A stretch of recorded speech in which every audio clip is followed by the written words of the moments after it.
أشهد أن لا إله إلا الله وحده لا شريك له وأشهد أن محمدا عبده ورسوله صلى الله عليه وسلم لا نبي ورسول بعده أما بعد ثم قال الله تعالى في القرآن الكريم أعوذ بالله من الشيطان الرجيم بسم الله الرحمن الرحيم الله خلقكم ثم يتوفاكم ومنكم من يرد إلى أرذل العمر لكي لا يعلم بعد علم شيئا إن الله عليم قدير. Surah An-Nahl, surat yang ke-16 ayat 70. Syukur kepada Allah, alhamdulillah malam ini Allah masih memberikan kita hidayah. Alhamdulillah kita masih diberikan Allah kekuatan dan bisa hadir ke masjid guna menunaikan ibadah maghrib berjamaah dan juga hadir di kajian ilmu yang insyaallah selalu diberkahi Allah dan selalu didoakan para malaikat Allah. Salawat dan salam kita doakan kepada Allah, semoga selalu dilimpahkan buat junjungan kita Habibullah Muhammad sallallahu alaihi wasallam. Allahumma shalli ala sayyidina Muhammad wa ala ali sayyidina Muhammad. Bapak sidang jemaah pada maghrib rahimakumullah. Alhamdulillah malam ini kita kutip satu ayat dalam surah An-Nahl, surat yang ke-16 di ayat 70. Allah jelaskan, wallahu khalaqakum tsumma yatawaffakum. Allah yang menciptakan kita dan Allah juga yang mewafatkan. Wa minkum may yuraddu ila ardhil umur. Dan sebahagian kamu, kata Allah, ada yang dipanjangkan umurnya sampai ke usia lemah.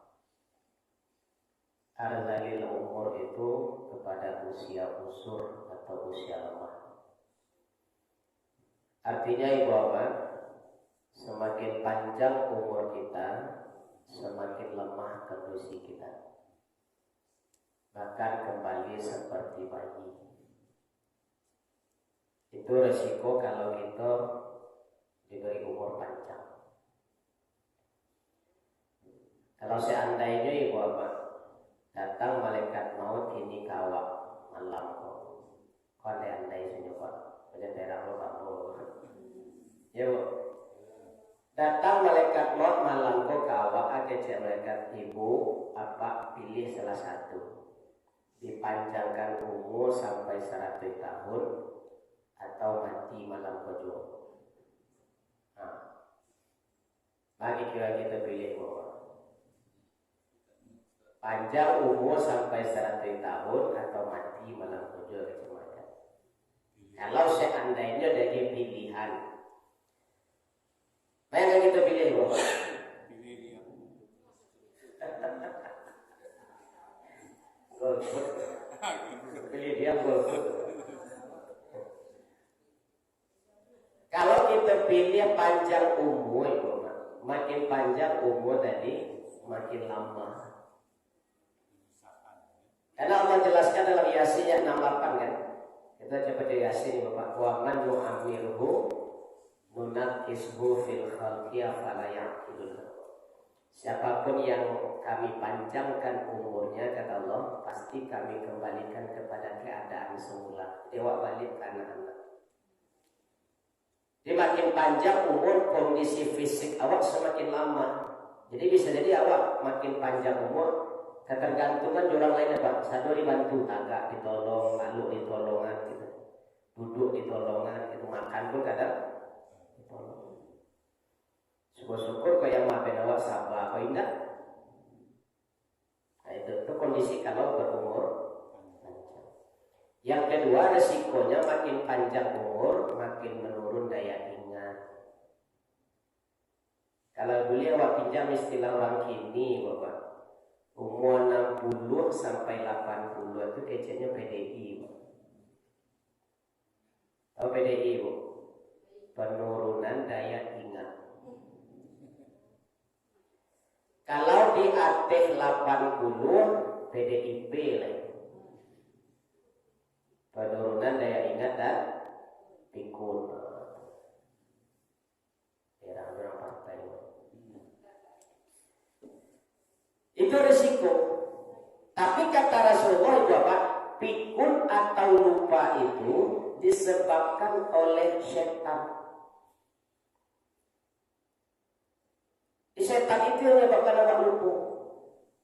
Ini kejadian ketika dalam surah Al-Kahfi, kalau ibu bapak baca, ketika Nabi Musa disuruh mencari keberadaan Nabi Khidir. Ciri-ciri keberadaannya kata Allah, dia hidup di lautan yang ketika engkau masukkan ikan mati langsung hidup dan berenang. Nah, disitulah Nabi Khidir kata Allah. Maka diajaklah muridnya Yusa ibn Nun ini. Yusa ibn Nun setelah Nabi Isa, sudah Nabi Musa meninggal, yang berhasil membawa orang-orang Bani Israel ke daerah Palestina sekarang. Kalau orang Nasrani menyebutnya Yosua, tapi nama aslinya Yusa ibn Nun. Nasrani menyebutnya dengan sebutan Yosua. Kata Nabi Musa, kita bawa bekal ikan bakar. Nah, tujuannya kedua untuk makan, kalaulah untuk membuktikan di mana keberadaan Nabi. Ternyata dalam perjalanan nih Bapak, begitu sampai di laut sampai Nabi Khidir tadi, ikan yang di dalam simpanan sampai letak makanan si Yusa itu tadi melompat keluar Bapak. Ikan bakar tadi masuk ke air laut itu langsung hidup berenang. Yusa itu lupa bagi tahu. Begitulah tiba jam makan siang, kecil Nabi Musa istirahat mulailah jamnya makan siang, pokoklah bekal tadi. Kecil Yusa itu ikan tadi melompat di laut situ langsung hidup berenang. Kecil Nabi Musa di situ sampai Nabi Khidir tu je. Apa yang situ lihat tu? Ya Allah lupa dengan gara-gara setan yang memang Allah lupa. Nah, jadi yang menyebabkan kita lupa dan pikun itu adalah setan. Nah kata Rasulullah, kullu da'in dawa'un illa da'i. Setiap penyakit itu pasti ada obatnya kata Rasulullah kecuali dua. Dua pun ada obat. Pertama haramun dua ada obat. Barasa kecewa kan menyuruhan tidak bisa. Itulah terbukti dia Pak. Ambo selalu cari penampilan seorang menteri, tapi menteriku segala urusan. Ya Jokowi segala urusan, Pak Aye nyo ngurus, Kabui nyo ngurus, Covid nyo ngurus. Nah, LBP Pak. Itu saya tampil perhatikan ya Pak. Asal masuk TV rambutnya hitam. Udah 70 lebih. Tapi setiap masuk TV rambutnya hitam. Begitu sakit seminggu sih Bapak putih langsung. Langsung putih Pak. Ini nggak bisa ditutup ya Pak. Ya itulah tubuhnya masih ditutupinya. Ada giginya hitam tadi rambutnya. Saya tampil di media TV, di masih TV kita jelek, tetap hitam rambutnya. Jadi penampilannya mundur tadi. Tapi begitu sakit seminggu saja Bapak putih langsung. Dia tua tak bisa diobek. Yang kedua al-maut, mati nak diobek. Nah, dia kata Rasulullah, kalau lupa dan pikun itu disebabkan oleh setan, berarti ada ubeknya. Di malam ini Pak bahas tentang ubek pikun selain pada isu anak tua kan pikun apa? Kalau banyak anak tua macam dia, nangkat tua lagi loh. Jadi kalaupun seandainya Allah panjangkan umur itu sampai arzalil umur, kalau bisa tua pun awak bapak jangan sampai pikun. Jangan sampai pikun. Nah, yang kita minta Allah. Jadi apa obat pikun kata Allah? Pertama, Allah jelaskan dalam surah Az-Zukhruf surat 43 ayat 36. Wa may ya'shu 'an dzikri rahman nuqayyid lahu syaitanan fa huwa lahu qarin. Siapapun yang lupa akan zikirnya kepada Allah, pasti dia akan dikuasai oleh setan. Dan setan yang akan menjadi qarinnya, sahabat akrab. Artinya ya Bapak, orang yang rajin berzikir, insya Allah tidak akan naik pikun. Karena zikir itu apa artinya Pak? ingat. Kalau ingat tentu tidak lupa lagi. Namun saya ingat nah. Zikir itu artinya ingat. Jadi kalau kita selalu ingat tidak akan lupa. Makanya zikir itu yang utama. Obat zikir, obat pikun yang pertama itu zikir. Kata Allah dalam surah Al-Anbiya surat 21 ayat 50, zikir yang paling besar itu adalah Al-Quran. Berarti orang yang rajin mengaji, orang yang rajin baca Quran, orang yang rajin berzikir, insya Allah akan kanai pikun. Karena sifatnya setan itu khannas, min syarril waswasil khannas. Dia berbisik ke dalam diri manusia, tapi kalau bisiknya tidak didengar, khanasnya mundur. Tapi dia tidak menyerah. Alladzi yuwaswisu fi sudurin, ini tetap berbisik. Coba bayangkan giginya setan itu untuk ngajak orang ke neraka, sana kantong gigi. Tak ada pantang menyerahnya. Sedetik sebelum mati pun masih diajak dia orang ke neraka. Maka kata Rasulullah, idza dzakharallahu khannas. Kalau awak zikir kepada Allah, setan akan mundur, menghindar. Kenapa itu? Karena dalam surah Al-Isra ayat 7 balik, itu iblis pernah mengajukan permohonan kepada Allah. Kalau bahasa orang ini permohonan itu proposal. Pernah mengajukan proposal atau izin kepada Allah. Apa kata iblis dalam surah Al-Isra ayat 7 balik? Tsumma la'atiyannahum min baini aydihim wa min khalfihim wa an aymanihim wa an syama'ihim. Saya akan datangi manusia itu dari 4 arah. Depan, belakang, kanan, kiri.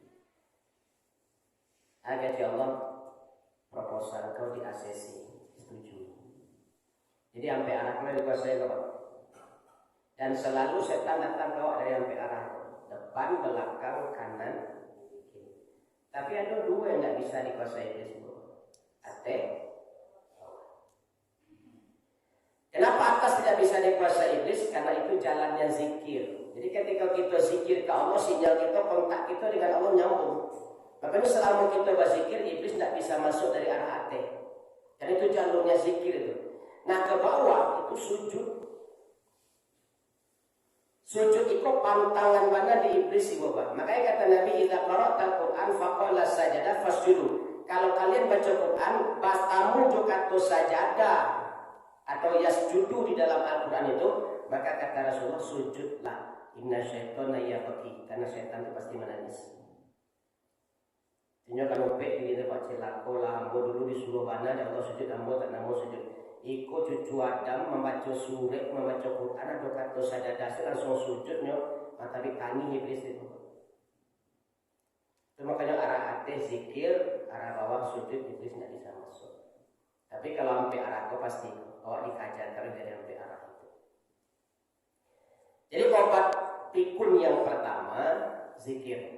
Jadi kalaupun Allah takdirkan kita berumur panjang nanti Bapak, mudah-mudahan kita tidak kena pikun selama kita berzikir dan baca.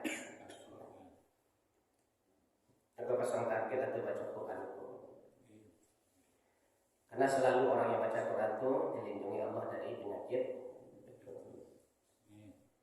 Yang kedua, ubahnya dalam hadis riwayat Abu Dawud. Kata Rasulullah, innal ghadaba minasyaitan wa inna syaitana khuliqa minan nar. An-naru tuftanuna minal ma'i. Idza ghadabta falyatawadda. Sesungguhnya marah itu dari setan. Jadi kalau ada orang yang marah berang-berang sampai marah borabu, Bapak, itu jangan dilawan, jadi jangan itu nak injul itu. Ya, itulah pas setan itu. Karena marah itu dari setan, jadi kalau ada orang merabu jangan dilawan, diam saja. Karena nak injul oleh kita. Makanya orang kayak wah dulu kalau berang itu kan bijak. Dia tahu berang itu dari setan, jadi sebelum berang disabutnya setan dulu. Jadi tapi setan dan jadi perangnya kalian. Tapi orang kayak dari berang dulu Pak. Kita kata apa? Nah, bangkit dibeli aku mencari perangnya kalian, bangkit lah leko. Dia tahu berang itu dari setan, makanya sabunnya setan dulu. Bangkit setan aku bangkit di bilik boleh karena dia tahu tuh ibu. Kalau awak ini nggak ada berang ada, sampai bangkit setan langsung saya setan jadi itu langsung ibu pak. Karena anak setan sebenarnya, ya pak. Nggak ada pakai bangkit setan aku dapat kalau orang kayak dulu itu disitunya bijak nih bu. Ini nggak pernah menyampai anaknya anak setan, tapi sapinya berangkat lah kalian lah bangkit di bilik ibu jadi kalian mati. Rasa kalian yang mau bangkit lah itu sedikit kira kan ini tahu berang itu dari setan. Lawak ini tidak langsung saja dicap anaknya. Di setan itu kata Nabi, inna syaitana khuliqa minan nar. Setan itu diciptakan Allah dari api. An-naru tuftanuna minal ma'i. Api itu hanya bisa dikalahkan dengan air. Idza ghadabta kata Nabi, apabila kalian dalam keadaan marah, kalian tawaddu, maka berwudu. Jadi ubek kedua itu rajin berwudu. Kalau sampai ibu-ibu ambo yang dari ilmu wudu apa banyak dah wudu oleh bapak adat. Karena wudu dulu baru bapak adat. Tapi kalau bapak adat ibu dulu nggak payah wudu oleh. Karena masalahnya badak orang ini mahal. Ya mahal. Tidak ada. Kalau orang kayak dulu apa takkannya apa badak kecil sini pak. Badak pipa itu. Kalau ada orang sampai mau tahu karena baca majian dulu. Kau nak pakai badak bareng ibu pak. Ambo dulu pai sore maghrib kamar kasurau lebih mengaji ya cocok tagakau orang lain di simpang di belok itu. Orang lain itu sudah mandi wudu sudah wudu dia pakai badak bareng. Kalau dipakai mau pernah di bawah jalan itu pasti melewati kuburan ke kasurau itu. Pas ke simpang itu tagakau itu pak. Kau putih pakai kemo kena putih aja. Kira orang kayak badak bareng. Nah kayak dulu sudah wudu kayak badak bareng pak kalau saya cik. Maghrib itu, kacau itu. Nah itu cerita kaji kalau lebih soal maghrib. Apalagi melewati kuburan sampai ke surau itu. Ada bapak kakau di simpang itu. Jadi kata Nabi, "Idza awaita ila firashika falyatawaddo biwudu'i li shalah." Kalau kalian mau tidur kata Nabi berwuduklah seperti berwuduk untuk sholat. Karena orang yang berwuduk tidak akan digaduh oleh setan. Dan orang yang berwuduk kalau tidak akan mimpi buruk. Karena kata Rasulullah mimpi yang baik itu dari Allah, tapi kalau mimpi buruk itu dari setan. Jadi kalau berwuduk kalau kecek Nabi, semua malaikat yang ada di sekitar kita akan mendoakan dan memintakan ampun bagi kita yang lalu dalam keadaan berwuduk. Doa itu diulang-ulang oleh malaikat sampai dekawat tajakum. Sepanjang malam itu didoa. Afa ini tabi lailatika minta alal fitrah. Kalau kau dalam keadaan berwuduk lalu tadi maningga awak fitrah suci. Di setiap kali itu biasanya berwuduk deh. Nah kalau bisa setiap ibu bapak keluar rumah, kapai kaba jalan, kalau bisa dalam keadaan berwuduk, kau batal wuduk dulu sebentar, baru kita berjalan. Walaupun cuma keluar kalau paus ibu bapak. Karena orang tahu ajar kau datangnya bilo, dima dengan cara apa. Kalau Allah mentakdirkan kita menikah di jalan dalam badan berkendaraan, kalau kita dalam keadaan berwuduk, Pak, insya Allah menikah itu suci. Maka berwuduk lah kalau berwuduk ke prima jalan. Di rumah sekitar kebiasaan. Cuma cocok berwuduk ni Pak. Cocok keluar rumah, saya lihat karena batal berwuduk. Kalau batal, wuduk dulu sebentar, baru berjalan. Asal keluar rumah, usahakan kita dalam kondisi dalam keadaan berwuduk. Kita tidak tahu ajar kita dari rumah. Dima diambil dari Allah lah dengan cara apa lah yang jadi kita siapkan diri kita dulu. Makanya kita kondisikan diri kita setiap keluar rumah selalu dalam keadaan sedang berwuduk. Di orang yang berwuduk dan lagi di setan dan insya Allah akan ikut. Yang ketiga, Allah jelaskan dalam surah Al-Anfal, surat yang ke-8 di ayat yang 11. Kata Allah, "Idhiwashikum nu'as." Kami ciptakan kantu agar kalian bisa istirahat dengan tidur. Itu sunatullah diubah mengantuk, itu sunatullah jadi lawan. Kalau mengantuk matu laluan. Itu makanya kalau sunatullah itu lawan dibawa anjuk awak dapat celaka jadinya. Mudaratnya ke awak banyak. Banyak terjadi kecelakaan mobil, kecelakaan motor, itu kan apa? Lah latih lah mengantuk Pak. Tapi dia jatuh lagi setengah jam ini sampai tangguh. Ada gara-gara tangguh kok menangguh jadi ini. Setengah jam ini sampai mana? Atalayang sudah botol. Atalayang, botol melayang, anggur melayang. Jadi gara-gara apa? Melanggar sunatullah. Walaupun setengah jam lewat sampai lah kaki jarak lewat hanya sekitar beberapa kilo lah. Kalau memang mengantuk warna, bapak carilah sampai Rami dulu. Baik ke minimarket atau ke Masaji atau ke SPBU. Lalu lah tak sekali harus sampai jam setengah jam. Lain kantuk tu jalan lagi. Jadi langgar sunatullah. Allah mengatakan, aku ciptakan kantuk supaya kalian bisa istirahat dengan tidur. Dan aku ciptakan air kata Allah untuk menghilangkan kantuk itu balik. Jadi kalau lah buih lalu, lah hilang kantuk tu, supaya sekar balik, cuci lah muka tu, tahu wuduk balik. Kemudian kata Allah, ketika pada saat kita tidur, ibu bapak, badan awak kopak jadi tampek pembuangan kotoran setan. Ya awak lalu tu pak, bu, badan awak tampek pembuangan kotoran setan. Itu hebatnya setan tu pak. PC-nya di badan awak Pak. Itu maka kerja Nabi tak salah Nabi mengejek Pak. Kalau ada orang yang ketika azan subuh lalu tak terdengar azan sampai nyotak kalau tinggal solat subuhnya berarti telingonya di kajang badan setan mangiyo. Karena badan awak itu tampil buang kotoran setan. Dikata Allah kalau ingin kotoran setan itu hilang maka mandilah setiap bangun tidur. Jika dapat bapak jago jam 3 mampir itu mandi dulu baru bauduk baru sholat. Jangan langsung bauduk sholat. Dia akan beda kondisi awak mandi, bauduk kemudian sholat. Dibandingkan dengan bauduk langsung sholat. Coba lihat, mandi dulu pagi itu kemudian baru sholat tahajud. Itu ibu bapak ketika mandi jam mampir itu sampai subuh akan mengantuk.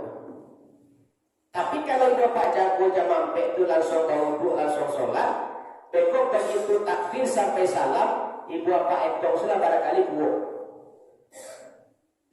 Berbeda apa kondisi itu? Dingin Ustaz. Kalau bagi yang tak tahu tata cara mandi pasti dingin. Jadi supaya tak karena pengaruh ke sakit pada awak mandi pagi itu, Nabi tunjukkan sunnahnya mandi itu bapak. Baca Nabi sunnahnya mandi. Pertama basuh tapak kaki itu dulu. Jadi dari mata kaki ke bawah siram dulu. Sudah itu naikkan lain dari lutut ke bawah siram. Sudah itu dari pinggang ke bawah siram. Sudah itu dari dadu ke bawah. Kemudian dari bahu mulai siram dari bahu ke bawah, lah dibasahkan bahu ke bawah, tunggu 10 detik. Itu ibu bapak akan merasakan rasa atau hawa keluar dari bulu. Cuma hawa di bulu. Coba lah. Kesubuh. Nah begitulah hilang hawa di kayu bondo baru ibu basah tabalu. Insyaallah nak tambah nak sakit. Jadi kalau ibu bapak langsung buka siram ke palu maka tahan hawa itu dalam badan. Nah kalau lama-lama dikalitas sakit badannya. Itu tata cara mandi itu diajar Nabi. Ini dari bawah dulu jadi kan hawa angin itu kateh bayi nak ke bawah kan. Maka siram dari bawah dulu supaya hawa di kaki itu naik kateh. Dari lutut ke bawah naiknya kateh, dari pinggang ke bawah naiknya kateh. Terakhir dari bahu ke bawah itu langsung mau ke bulu-bulu. Terasa hawa itu mau ke siku itu. Agak 10 detik, 15 detik. Lah tanam langsung tak ada mau oleh siram mata palu. Insyaallah. Makanya kata Allah, ketika awak lalu setan buang kotoran di badan awak. Maka kalau ingin kotoran setan tadi hilang, mandilah setiap bangun tidur. Lalu malam atau lalu siang ibu bapak mandi lah kalian. Jago lalu jam 3 itu sebelum berangkat ke masjid sholat asar mandi lah jago lalu. Akan beda rasa badan mandi dengan hanya wudhu. Kalau wudhu saya berangkat ke masjid asar itu sepanjang jalan kuku itu kadang itu. Nah sholat itu terasa dari kuku. Tapi kalau ibu bapak mandi sebelum asar itu baru ke masjid, insya Allah badan segar tidak akan mengantuk dalam sholat. Itulah kata Allah. Jadi orang yang rajin mandi, insya Allah tidak akan ikut. Tapi kalau malem-malem mandi telah teman-teman. Lalu tua kok mandi telah teman-teman. Ini yang tadi ini tiga sini kok. Anak ketek, orang kaya, pikun, atau orang gilung. Tetapi ini orang gilung itu maka kalau diajak mandi dia lari. Makanya kalau ada orang gilung yang mengamuk-ngamuk, itu baiknya kalau di biasaan itu kalau bapak saya lihat, itu kalau ada orang gilung di rumah sakit itu mengamuk dia mandi sini. Kalau tidak bisa diangkatnya, ditunggunya pada dalam ruangan khusus, dikuncinya ditembaknya di selang lagi. Kalau lagi dingin dia akan dikucut saja. Karena setannya kan baik. Karena orang gila itu kan pasarnya majnun. Majnun itu artinya di bawah kendali jin. Nah jin itu dari api, maka mandiannya dari itu. Maka biasanya orang-orang gila mengamuk itu dia biasaannya itu mandian itu mana mandi kalau kucutnya lagi makan ini diam dia tidak melawan. Sama kayak orang yang kesurupan kalau dia langsung di ruqyah itunya pasti melawan dia menggaletan ya. Itu cobalah mandiannya dulu. Itu artinya anak saya. Di ruqyah dia anak saya.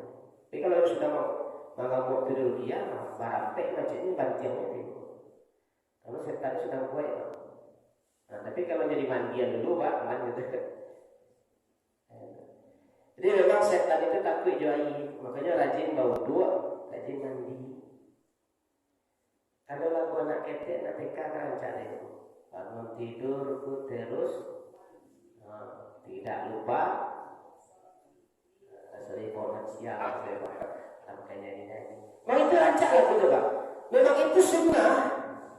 Itu perintah Allah setiap bangun tidur itu mandi. Memang itu nubeknya, bukan ada lagi. Makanya Bapak kalau tahajud dengan bau duk saja tidak mandi itu kan kantuk tuh. Mangkuk-kuuknya bukan sepanjang sholat itu. Tapi kalau ibu bapak mandi, coba lah beko.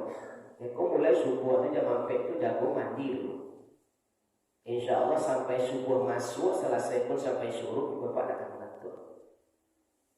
Walaupun tak pakai sabun mandi nak salah, yang penting basah badan.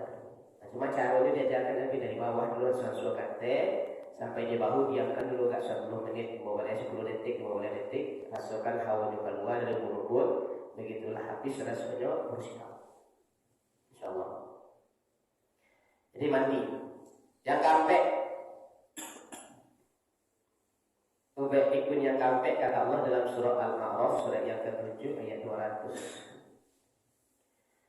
Kata Allah, apabila engkau diganggu oleh setan, fasta'iz billah, maka berlindunglah kepada Allah. Kalau ada ubay yang lain dulu. Kenapa setiap kita diganggu oleh setan kita harus berlindung kepada Allah? Pertama, iblis itu sudah ada jauh sebelum Nabi Adam ada. Iblis itu kalau kita baca riwayatnya, diciptakan Allah pertama kali itu diletakkan di langit pertama, disuruh beribadah 1000 tahun. Berhasil. Naik ke langit kedua 1000 tahun lagi beribadah. Berhasil. Naiklah ke langit ketiga 1000 tahun. Maka itu dari bawah sampai 1000, 1000, 1006, 1000 sampai langit ke-7 1000 tahun. Di beribadahnya saja kamu 7000 tahun. Jadi kalau dibandingkan ketaatan iblis dibandingkan awak kalah jauh kalah. Kemudian Allah pindahkan ke Baitul Ma'mur, di tempatnya para malaikat beribadah. Di situ ada Ka'bah. Kata Allah, iblis engkau mulai hari ini bergabung di Baitul Ma'mur bersama malaikat. Gabung malaikat dengan iblis beribadah. Ternyata lah dicari sekian ribu tahun di bawah, ternyata ibadah iblis jauh lebih hebat daripada malaikat. Maka kata Allah, mulai hari ini iblis engkau menjadi pemimpin para malaikat untuk beribadah di sini. Nah, ketika Allah tetapkan iblis sebagai pemimpin, Bapak, aroma ongeh tercium dari Allah. Iblis mengatakan siap. Langsung nampak aura ongehnya muncul itu. Dan Allah ingin buktikan agar semua makhluk di surga itu tahu kalau iblis itu memiliki rasa sombong, diciptakanlah manusia dari jenis yang berbeda. Insya Allah yang kan berdua Pak, picek, cahyo, cek kan akur kok. Lah akur gini gitu. Kini kalau ditambah ciri makhluk membawa, tapi jenisnya berbeda dari tanah. Iblis sebagai pemimpin langsung ditunjukkan itikadnya sebagai pemimpin. Boleh saja ya Allah, tapi harus lulus tes. Kalau tidak lulus tes tidak bisa. Itulah mulai nampak oke sebagai pemimpin. Kalau tidak lulus tes tidak bisa kamu menang. Karena risiko orang pilihan. Uji kan tes sebagai laki Allah. Diciptakan Adam itu. Begitu diciptakan Adam, langsung dites. Disuruh iblis itu. Iblis engkau sebagai pemimpin coba sebutkan semua yang ada di dalam surga. Tak jalin iblis itu. 4 kali kamu.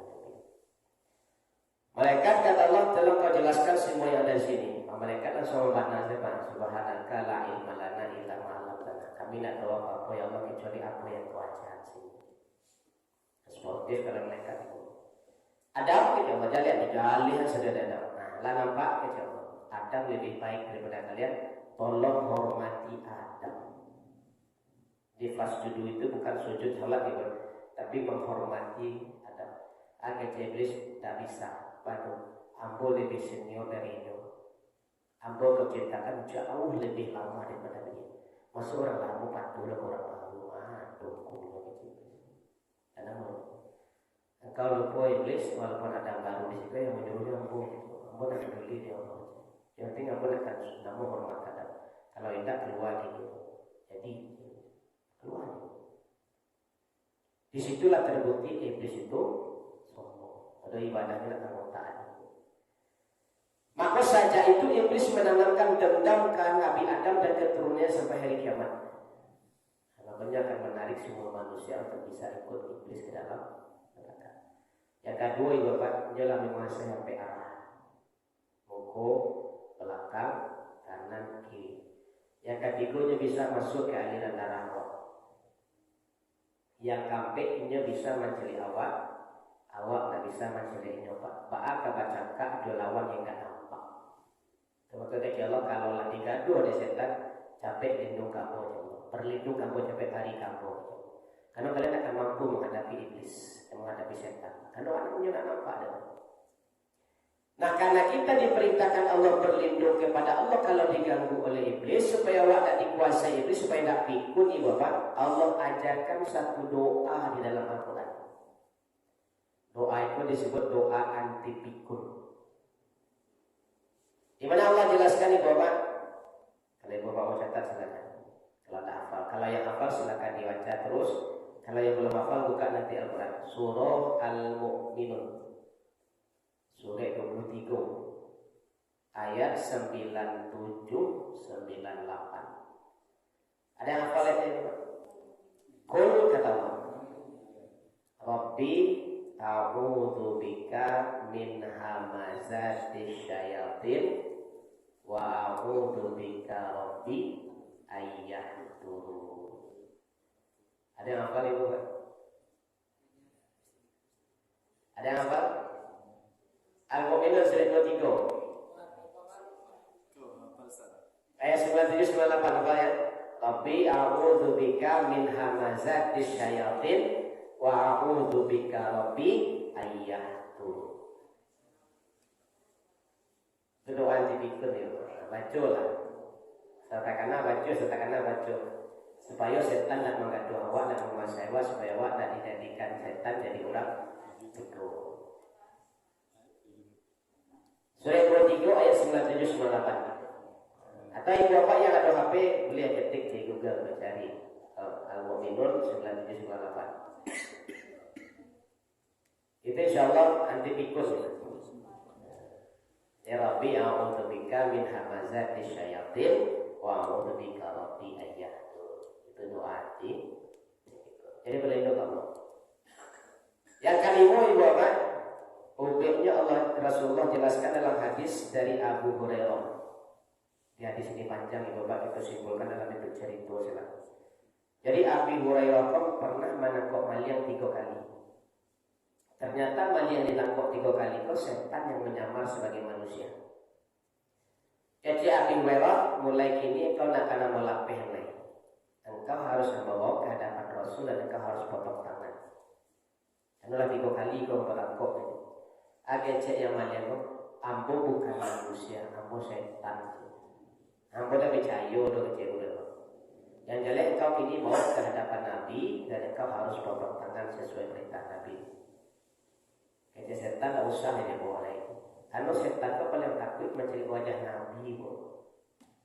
Iblis setan takut mencari Nabi. Itu makanya kata Rasulullah, jangankan di dunia nyata, di dalam mimpi pun kata Rasulullah, setan tak akan pernah bisa menyerupai wajah Nabi. Kalau ada orang mati bunuh diri, sudah tu bisa nampaknya di rumah ada wak, teliti main-main. Itu jin itu, atau setan dia menyamar itu. Karena setan bisa menyerupai wajah awak. Tapi kalau Nabi, jangankan di dunia nyata, kata Nabi, dalam mimpi pun setan tak bisa menyerupai wajah Nabi. Jadi kalau ada orang mimpinya, sahabatnya mimpi bersukuk dari Rasulullah, percaya sih dulu ibu Bapak. Terlepas mimpinya berutuh atau tidak. Jangan-jangan kalau dia mengecek mimpi kata wajah Nabi, itu nyata. Nyata karena iblis tak bisa menyerupai wajah Nabi. Itu makanya ada dua mimpi yang terjadi Bapak di tahun 2005 balik dan 2006 balik. Pertama mimpi itu di 2005 balik 5 orang anak Palestina. Mimpi pas wabuk dan Nabi tahun 2005 balik umur anak itu sekitar 9 tahun. Apa kata Rasulullah kepada anak-anak Palestina ini yang 5 orang mimpi itu? Bersabarlah kalian, sebentar lagi kalian akan terbebas dari orang Yahudi. Dan yang akan membebaskan kalian itu adalah saudara kalian sesama beriman dari Indonesia. Ini pertama. Makanya orang Palestina menggantungkan harapan besar ke Indonesia. Yang kedua, imam besar Masjid Agung di Mesir. Beliau mimpi bertemu dengan Rasulullah. Rasulullah waktu itu pakai pakaian perang, bawa pedang, bawa panah. Naik ke atas gunung, ditanya oleh imam tadi, Rasulullah kau mau kemana? Saya akan langsung ke Palestina memimpin perang dengan orang Palestina untuk membebaskan Palestina dari Yahudi. Mana pasukan untuk ke sana Rasulullah? Rasulullah naik ke atas bukit, diikuti di imam tadi. Itu mereka. Dicadik bapak tentara pun atau orang ramai, sejauh mata memandang dan nampak ujung. Dari mana pasukan yang kau bawanya Rasulullah? Mereka itu adalah tentara-tentara pilihan dari Indonesia. Bukan itu. Makanya Palestina di Indonesia itu tidak bisa dipisahkan.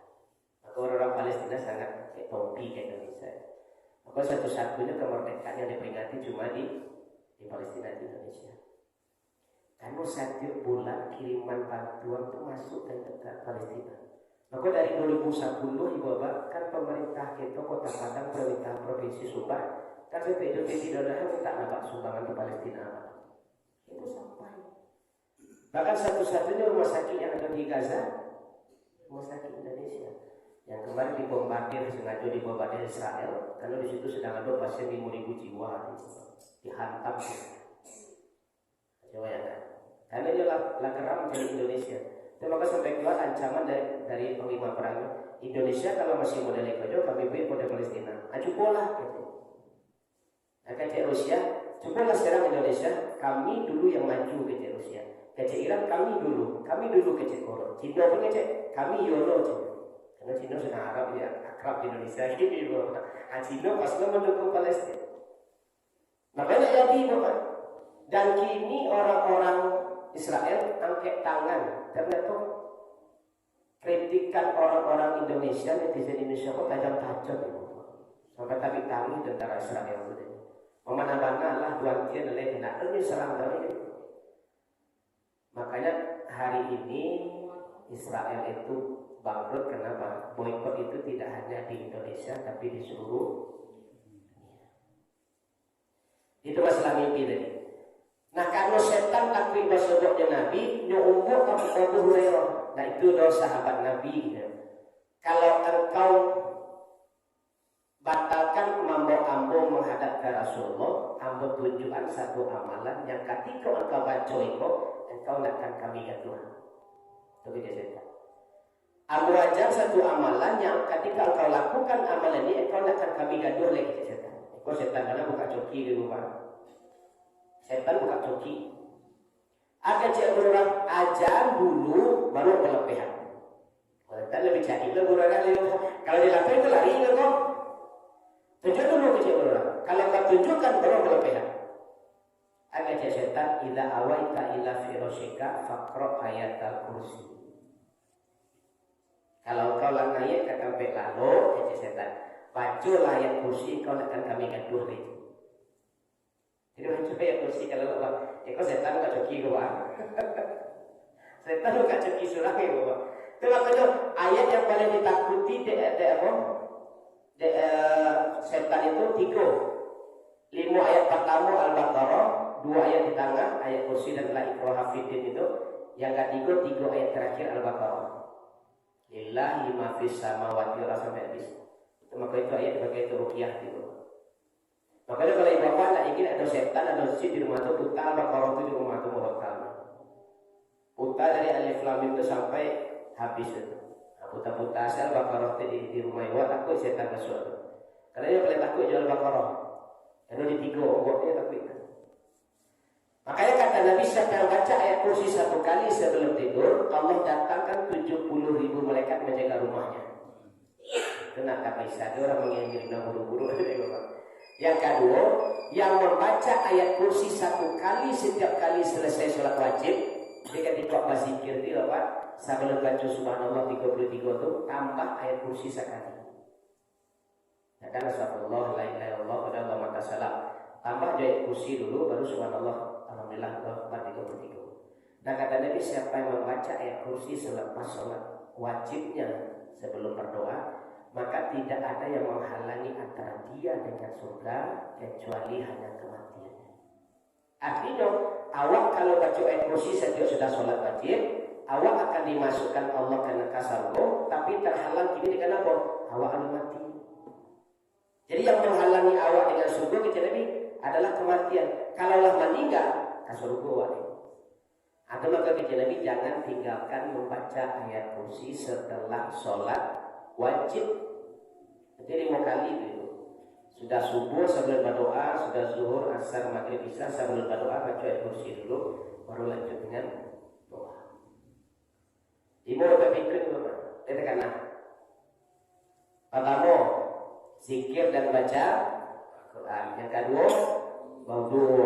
Yang ketiga, mandi. Yang keempat, doa tadi Al-Mu'minun ayat 97-98. Yang kelima, ayat kursi. Ini macam 2000 rajin baca ayat kursi dulu. Tapi takdirlah dapat kursi ni kok. Ya Pak.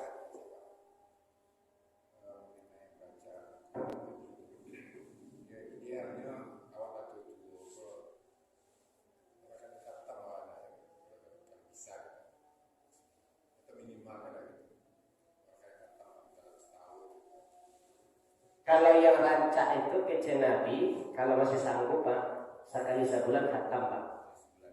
Berarti 1 juz sehari. Tapi kalau anak mampu dengan kondisi umur dan kondisi keadaan fisik dan kondisi mata, minimal 2 bulan sekali Pak. Jadi sekali sebulan itu setengah khatam, 2 juz. Tapi kalau Pak masih bisa memasuk 1 juz sehari, berarti sebulan khatam itu lebih baik. Nah, itu serancanya. Tapi kalau memang tak mampu, boleh 2 bulan sekali. Dengannya ada faktor umur mempengaruhi dan itu Pak. Tapi kalau model kami dan muda-muda, itu dianjurkan minimal sekali harus khatam. Sekali sebulan harus khatam. Nah, itu target yang paling baik. Tapi kalau sahabat-sahabat Nabi, kalau bulan puasa yang biasanya sebulan itu sekali, kalau bisa dalam bulan puasa itu 2 atau 3 kali itu Pak. Itu khusus di bulan Ramadan itu para sahabat. Bahkan Umar bin Khattab itu setiap hari khatam Quran. Setiap hari Pak. Utsman bin Affan setiap tahajud khatam Quran. Coba ya Pak, tahajud khatam Quran. Awal juz sehari ibu sampai juz rakaat. 8 rakaat 8 2 juz. Amat Pak. Coba yang sahabat-sahabat Nabi itu bisa khatam Quran dalam sekali tahajud. Umar bin Khattab sekali dalam sehari khatam Quran. Awas itu sebulannya tak berkah nama. Sekali setahun lah. Walau alam itu kata-kata. Jadi mulai kini bapak wala betul rajin berzikir, rajin baca Quran. Nggak sampai target saja sehari enggak. Salaman saya lah tu. Indahnya kalau salaman saya indah tu leh akan terurah selai. Tak sering kita orang tak mampu selai pak. Coba.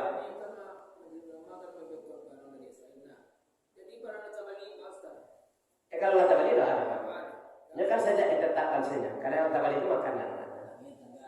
Ya.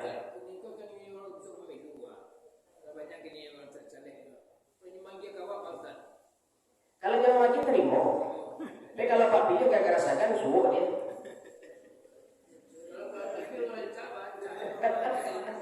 Jadi kalau orang lagi bantu habis mati tolak.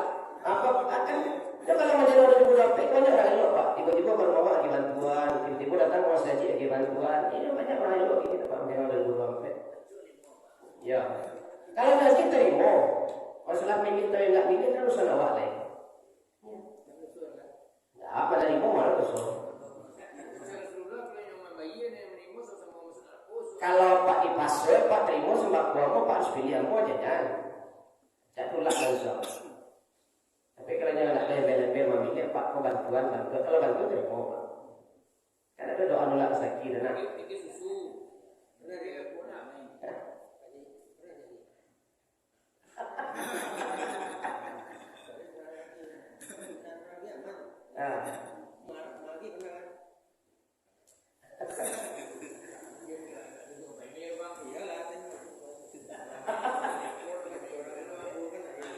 Kalau tidak ada yang bela-bela tadi bohong. Dewa. Baik, jadi insya Allah jaga-jaga sendiri. Makanya pas hari ke-6 3 hari sebelum hari H memilih itu Pak sudah istiqoroh lah. Sudah istiqoroh Allah minta pilihan. Pilihan ya Allah dia yang akan menjadi pemimpin yang amanah. Kalau tidak amanah tapi pemimpin yang zalim kita pilih nanti adalah masalah petangan di akhirat juga. Ya Allah, aku masuk neraka kalau bersuara ambo. Ini masuk neraka kalau memilih ambo, ya salahnya tidak. Ini kayak itu ini lah pegangan saja Pak. Ya, ambo masuk neraka kalau bersuara ambo. Ini masuk neraka kalau memilih ambo, ya salahnya maka yang ambo dulu. Maka dia milih apa? Kalau saksi besok. Makanya istiqoroh lah pas hari tanah kan udah 3 hari sebelum hari tentang itu semua atribut dilapik. Asal istiqoroh kita 3 hari dulu. Minta Allah yang memilihkan untuk apa? Habis itu dia di dalam itu ada rasa dia milih syanu. Dan itu tuntunan dari Allah. Baik, Bapak kita cukupkan. Kita tutup dengan doa kafaratul majlis. Subhanaka Allahumma wa bihamdika asyhadu an la ilaha illa anta astaghfiruka wa atubu ilaik. Bila taufiq wal hidayah. Assalamualaikum.